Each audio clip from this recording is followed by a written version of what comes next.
gian mây nắng ám này kín loa cơ thủy guồng riêu na đủ nơi cùng sâu đa na bầm khô cả lại mây chớ buồn lung linh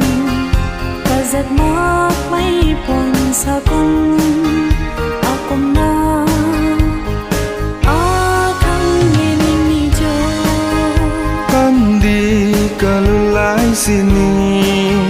gian mây thốt khó sini cả lại mà ghé khăng xa mây cô nắng na đê tiếng cao sam mây muang lưu cung cả gần cả thủy cả lại mây gan mây nắng toang lung linh nghe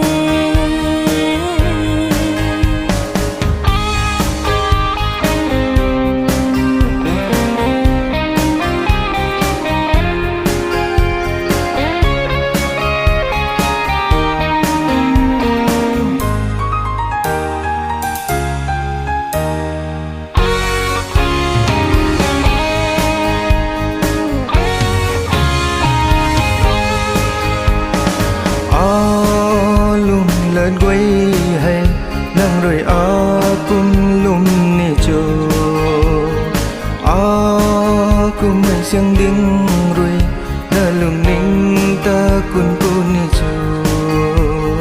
đuôi chung mai loang tạc mắc sàng tinh dinh tinh gan đam lâu mày đào quang cầm mày rơi thay gần điêu pan ti khang ata pat lâu lagi na seng ding ding lâu cua đuôi chung mai lung thác mặc sàng tinh dinh tinh gan đam lâu mây ra quang cầm mày rơi thay gần điêu pan ti khang nắng ta pa lâu lagi gian mây nắng ấm này kín loang cả thủy quang điêu na đủ này cũng